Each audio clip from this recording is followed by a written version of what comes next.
Hello अस्सलाम वालेकुम viewers, क्या हाल है? कैसे हैं आप सब लोग? उम्मीद है कि आप सब लोग बहुत अच्छी हालत में होंगे। Welcome to my channel L K Twitter. अच्छा जी, उस दिन हम लोगों ने कुछ टॉपिक्स मतलब क्लियर कर ली थी, कुछ ऑर्गेनाइज, तो बस जो रह गई हैं वो आज की इस वीडियो में क्लियर हो जाएंगी। ठीक है, तो आपको जो पिछले टॉपिक हम लोग पढ़ चुके हैं उसमें अगर आपने कोई अभी तक सुना है या आपको अच्छा लगे तो आप वीडियो को लाइक कर सकते हैं, सब्सक्राइब करें चैनल को। और कोई भी इशू हो तो आप मुझे बताएं, कोई कमेंट में बता सकते हैं। कोई भी आपको समझ नहीं आई चीज़ तो I will solve your problem. So now move toward the topic. The basically the topic is about the organelle, that is the ribosomes which is present the cell. अच्छा, अब राइबोसोम्स होते क्या हैं? These are the tiny granules in cytoplasm and nucleus and attach with rough endoplasmic reticulum. ठीक है, ribosomes हमारे पास tiny granules like structure होते हैं, ठीक है, जो कि हमारे पास साइटोप्लाज्म के अंदर भी डिस्पर्स हुए होते हैं, ठीक है, न्यूक्लियस के अंदर भी होते हैं और फिर रफ एंडोप्लाज्मिक रेटिकुलम के साथ भी अटैच होते हैं। कंपोजिशन की बात करते हैं तो ये हमारे पास बने होते हैं प्रोटीन्स और राइबोसोमल आरएनए से बने होते हैं। अच्छा, ये प्रोसेस कहाँ पे होते हैं, मतलब कि ये अब फाउंड कहाँ पे होंगे? ज़्यादातर ये जो होते हैं हमारे पास किधर होते हैं? प्रोकैरियोटिक सेल्स के अंदर होते हैं, ठीक है, यूकैरियोट्स के अंदर भी होते हैं, लेकिन प्रोकैरियोट्स के अंदर राइबोसोम्स ज़्यादा पाए जाते हैं, ठीक है। अच्छा, इसके अगर हम देखें तो हमने पहले ही पढ़ा था कि जो राइबोसोम्स है वो इन्वॉल्व होते हैं कि प्रोटीन की सिंथेसिस में इन्वॉल्व होते हैं राइबोसोम्स, ठीक है। तो राइबोसोम्स की जो हमारे पास दो सब यूनिट्स आ जाती हैं, एक है लार्जेस्ट सब यूनिट, एक है स्मॉलर सब यूनिट, ठीक है। अब यहाँ पे आपको ये स्ट्रक्चर ऐसे नज़र आ रहा है, लेकिन ये तो बहुत टिनी ग्रेन्यूल्स लाइक स्ट्रक्चर होता है ना।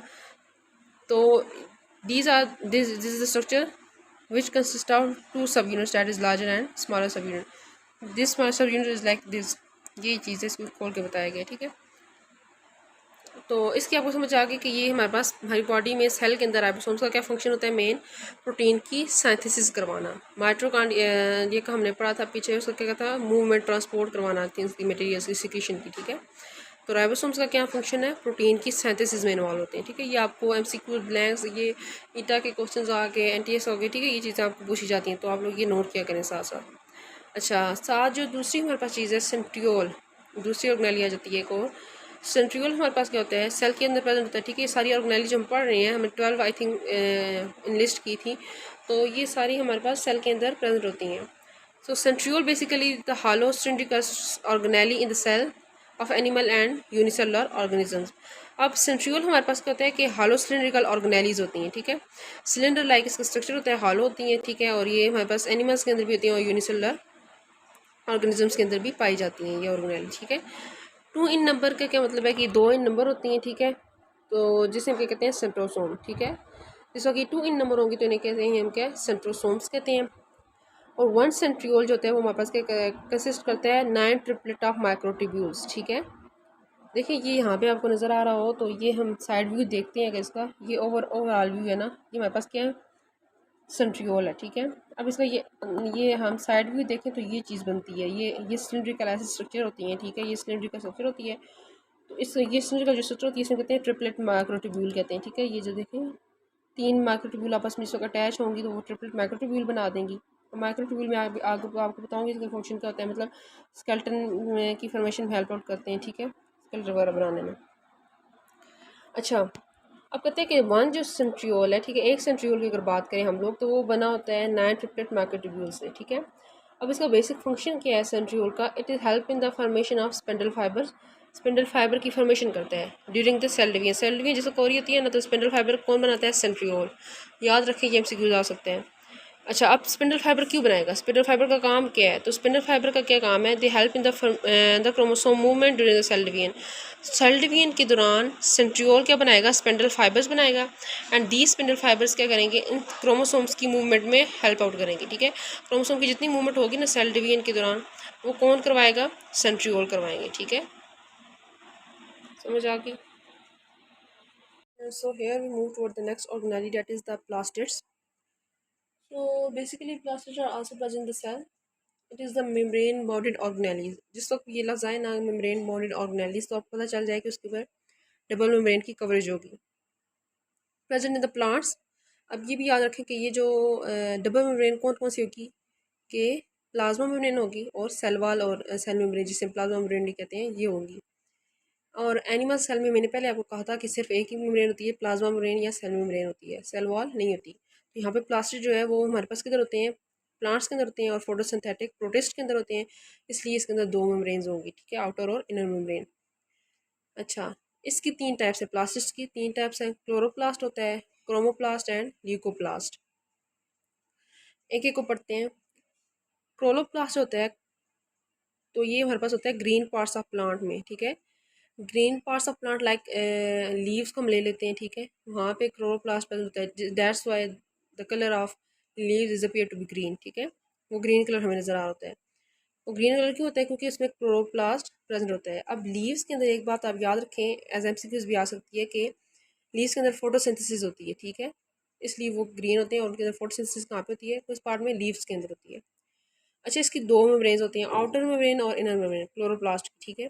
आउटर मेम्ब्रेन जो होती है वो स्मूथ होती है, इनर जो होती है वो क्या होती है, इसके अंदर sac sac like structure present होता है इनर मेम्ब्रेन के अंदर, ठीक है, उस सैक को हम कहते हैं थैलाकॉइड, ठीक है, और थैलाकॉइड किधर प्रेजेंट होता है हमारे पास, क्लोरोफिल के अंदर। और ये थाइलाकाइड हमारे पास आगे और स्टैक बनाता है ऊपर नीचे, मतलब गठा हो गया, स्टैक लाइक स्ट्रक्चर बनाता है, इसे कहते हैं ग्रेनम, इसे क्या कहते हैं हम लोग, ग्रेनम कहते हैं। अब सेमी फ्लूइड लिक्विड हमारे पास semi fluid like structure present होता है, सेमी फ्लूइड प्रेजेंट होता है, हम कह सकते हैं लाइक स्ट्रक्चर या फिर उस तरह की पीनस होती है क्लोरोप्लास्ट के अंदर, जिसे कहते हैं स्ट्रोमा, ठीक है। जिस तरह हम सेल के अंदर साइटोप्लाज्म को कह रहे होते हैं ना, इस तरह वो सेमी फ्लूइड पोर्शन होता है क्लोरोप्लास्ट के अंदर, जिसे कहते हैं स्ट्रोमा।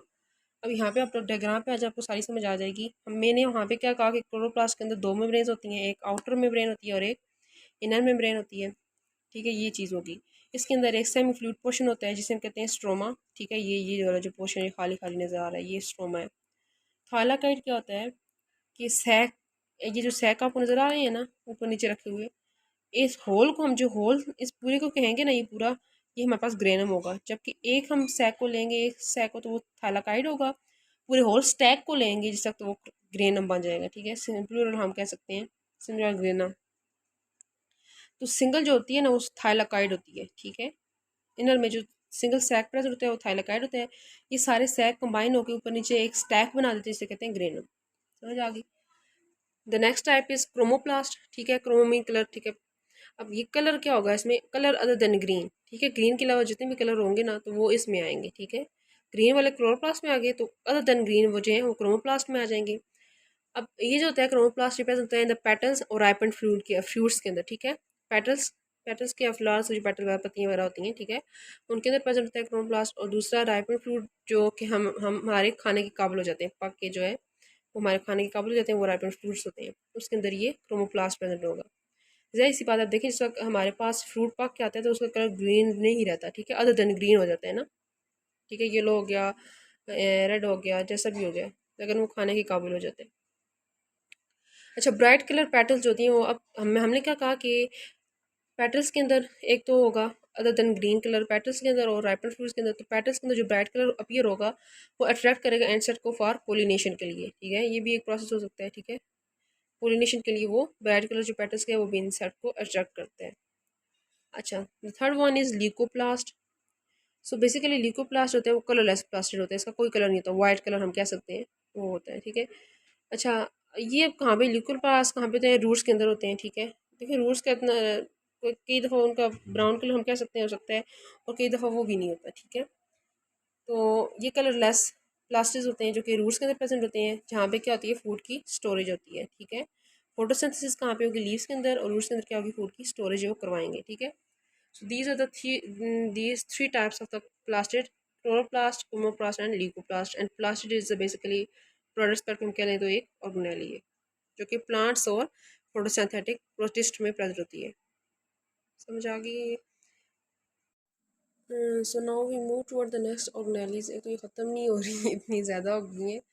तो बेसिकली 12 ऑर्गेनेलीज थी कि आई थिंक 11 के 12, तो ये फिर जाहिर सी बात है सारी पढ़नी पड़ेंगी, क्योंकि जाहिर सी बात है हर एक का एक अलग से मेन फंक्शन है हमारी बॉडी के अंदर, ठीक है, एक सेल के अंदर इतनी ऑर्गेनेलीज हैं, तो जाहिर सी बात है हमारी बॉडी के अंदर कितने ज़्यादा सेल्स हैं, और फिर हर सेल के अंदर ये सारी ऑर्गेनेलीज हैं और अपना फंक्शन परफॉर्म कर रही हैं, और तभी हम लोग जो है खड़े हैं, ठीक है।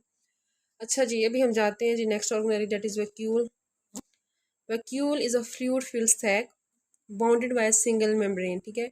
अब ऐसा है कि वैक्यूल हमारे पास इसके अंदर क्या होता है, पानी होता है, ठीक है। ये आप बता दूं कि फ्लूइड फिल्ड होता है ना, सैक लाइक स्ट्रक्चर होता है, ये आप देख लें यहाँ पे। ये वैक्यूल है, ये इसकी आउटर जो कवरिंग है टोनोप्लास्ट कहते हैं, सिंगल मेम्ब्रेन से कवर हुआ होता है। ये सेल है और इसके अंदर ये वैक्यूल का पोर्शन ज़्यादा होता है, ठीक है, फ्लूइड फिल्ड पोर्शन होता है, ठीक है इसका। Bounded by single membrane that is tonoplast. Animal cell के अंदर क्या होता है, more than one small vacuoles, छोटे छोटे वैक्यूल्स प्रेजेंट होते हैं, ठीक है, एनिमल सेल की बात करें। जबकि अगर हम प्लांट सेल की बात करें तो फिर स्मॉल वैक्यूल फ्यूज़ होकर एक लार्जर वैक्यूल बना देते हैं प्लांट सेल के अंदर। इस लार्जर वैक्यूल के अंदर क्या होता है कि वाटर होता है, साल्ट वगैरह होता है, और जिस वक्त ये लार्जर वैक्यूल बनेगा इसके अंदर वाटर साल्ट भी ज़्यादा हो जाएगा, तो ये क्या करेगा, पुश करेगा, वैक्यूल लार्जर हो जाएगा, ये पुश करेगा मटेरियल को टुवर्ड द सेल वाल, और सेल वाल जिस वक्त वो सेल वाल की तरफ पुश करेगा, जाहिर सी बात है अगर हम बात करें तो ये वैक्यूल जिस वक्त इसके अंदर सारी चीज़ें ज़्यादा हो जाएंगी, ठीक है, तो ये पुश करेगा मटेरियल को सेल वाल की तरफ। तो सेल वाल को पुश करेगा तो प्लांट सेल जो होती है वो क्या हो जाएगी, टर्जिड हो जाएगी, ठीक है, उसमें टर्जिडिटी आ जाएगी। अच्छा, फूड वैक्यूल जो होते हैं उसका क्या काम, अब दो तरह के वैक्यूल्स होते हैं ना, वैसे और भी होते हैं लेकिन दो तरह के हम यहाँ पे पढ़ रहे हैं, एक फूड वैक्यूल होता है और एक हमारे पास कंट्रैक्टाइल वैक्यूल होता है।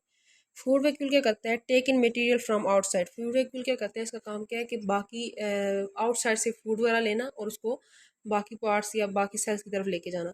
जबकि कंट्रैक्टाइल वैक्यूल का क्या काम है, ये क्या करता है, एक्सक्रीशन ऑफ वेस्ट, वेस्ट की जितनी एक्सक्रीशन होती है ना, उसको वेस्ट को अपने पास स्टोर करते हैं, फिर उसको एक्सक्रीशन में हेल्प आउट करता है।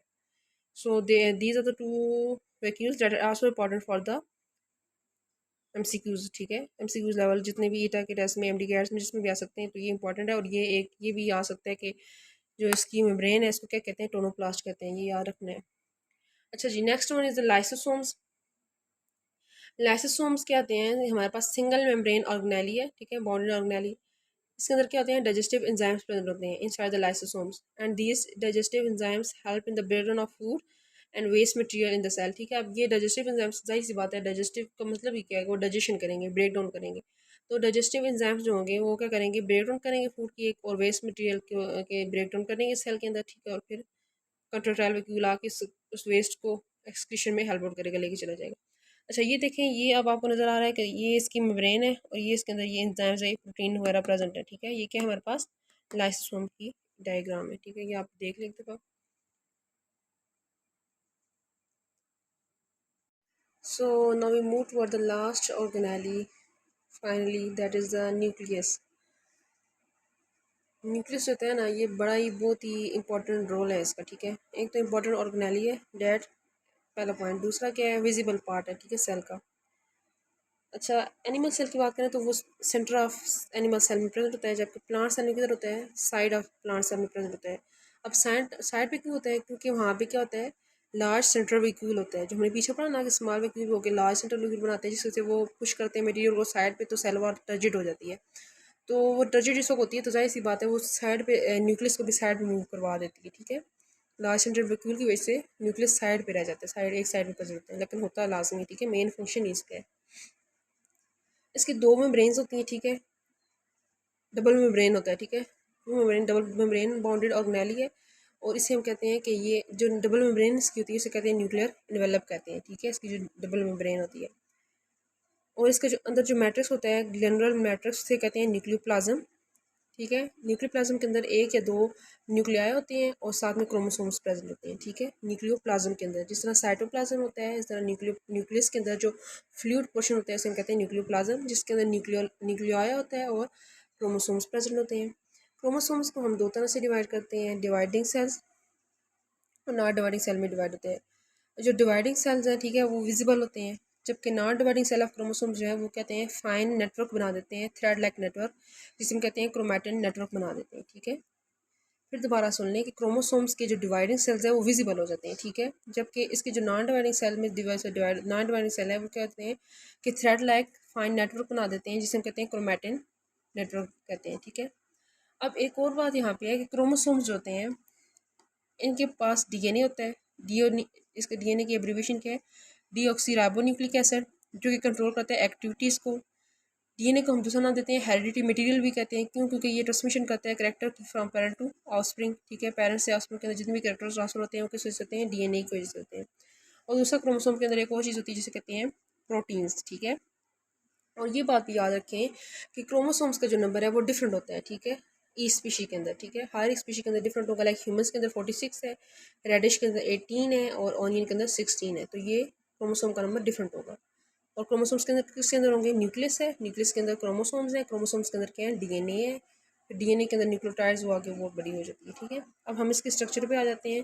देखें, ये तो इसकी आउटर मेम्ब्रेन होगी, ये इसका जो पार्ट है ना, ये न्यूक्लियोलस, ये न्यूक्लियोप्लाज्म जिसे हम कह रहे हैं, ठीक है, मिडल पोर्शन जिसमें फ्लूइड वगैरह होता है, ये न्यूक्लियर पोर है, ठीक है, ये पोर है, ये पोर है, ये पोर है, ये पोर, ये न्यूक्लियर पोर की बात हो रही है।